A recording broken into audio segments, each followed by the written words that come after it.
The Fed cutting interest rates by 50 basis points earlier today. Fed Chair Jerome Powell was asked about how the Fed expects to get back to its 2% target with housing inflation where it is. But I think as we normalize rates, you'll see the housing market normalize. And I mean, ultimately, by getting inflation broadly down and getting those rates normalized and getting the housing cycle normalized, that's the best thing we can do for householders. And then the supply question will have to be dealt with by the market and also by government. For more on how the Fed's decision will affect the housing market, we're bringing in Mickey Conlon and Tom Postilio, real estate brokers at Compass. Guys, welcome to the show. Thanks so much. Thank you for having us.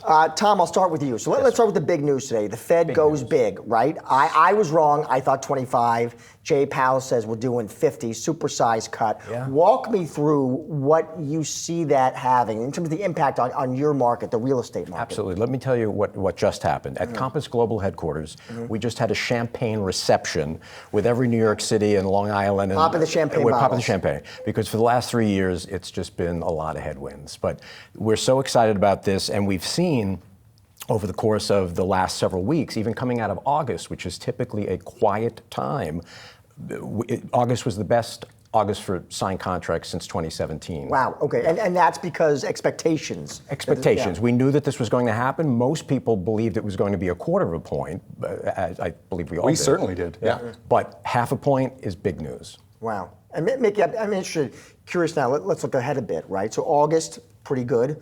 Autumn, usually pretty good time, right, for real estate brokers. What do you see this autumn? What do you expect? Well, this is interesting because August is typically a very sleepy month, and it was on fire.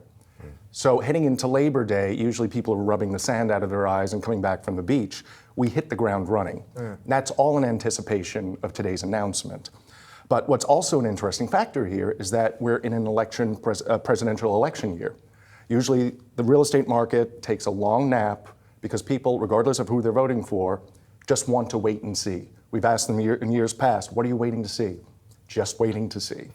But it seems people have put that aside because there's so much pent-up demand, and there has been for 3 years, that buyers are finally, this announcement gave them permission to get off the fence. And that's what we've been looking forward to. And Tom, where's the activity been? Has it been in certain segments of the market? It's really you really see the heat? I mean, it's been across the board. We had a bidding war on a property that was just $1.5 million a few weeks ago. I mean, a statistic came out the first week right after Labor Day, we had the most signed contracts in the luxury sector, which is $4 million and above in New York City. The most signed contracts in a post-Labor Day week in almost 2 decades. So it's really kind of across the board. And for you two, is it mostly your focus on New York City high end? Is that where you're training?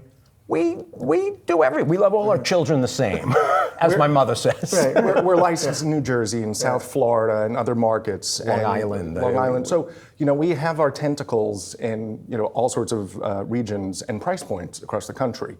But the same things that have been dogging the New York City real estate market have been dogging the rest of the country, which is low inventory and high interest rates. And both of those combined have been an absolute disaster for first-time buyers because it's really priced them out of the market. And in terms of who's coming to you as clients, is there a specific demo? Is it mostly relatively young, middle-aged, Wall Street, foreigners? What are you seeing? Or all of the above? It's really all of the above. I mean, life is such that people always, there are reasons to have to move. There are things that come up in life where you have to move, whether it's expected or unexpected. I mean, so it's pretty much across the board. I was reading, Mickey, you two have been responsible, correct me if I'm wrong, for something like $3 billion in residential sales. That's correct. What do you think you two do different than competition? What's the edge? What's the edge? We're not transactional. We make our clients our family, and it's about that's what it's about at the end of the day, doing the right thing by people and telling the truth. Sometimes you have to tell your client who gets out on the sidewalk and says, this is the perfect home for us. Like, let's keep walking. You're not buying it. The building's bad. The financials are bad. It's haunted. We break people's hearts, but they appreciate it. And we're not out to make the deal. Let's say you have a property, Tom. You want to market it. Where do you market it? Is it traditional media, social media?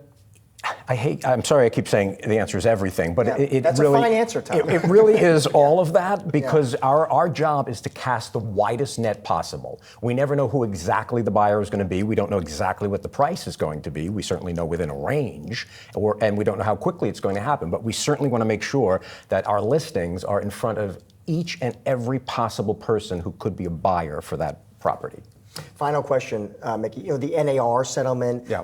we talked a lot of this show impacting compensation practices in the industry. That impact your business in any way? It has not impacted our business. There are a lot of questions, and we're fielding those questions honestly with our clients. But we think it's been much ado about nothing, and in many ways the settlement has strengthened our business. We'll now have we'll have the ability to sign buyer representation agreements, because it was like the Wild West before that. You could be working with somebody for 2 years and say, oh, I just bought something downtown, I met a broker. We're like, you can't do that with an exclusive listing on a property. But so it makes everything more transparent for the buyer, and I think that's great. And I think it gives sellers a lot of latitude too, that we've of course had some conversations with sellers who read the tea leaves wrong and said, so I don't have to pay a buyer's commission? Like, you don't have to, but you won't be seeing any buyers brokers. So there's a learning curve, but I think it's all positive. All right. Tom, Mickey, great discussion. Thank you guys. Thank you so much. Appreciate it. Thank you. Thank you.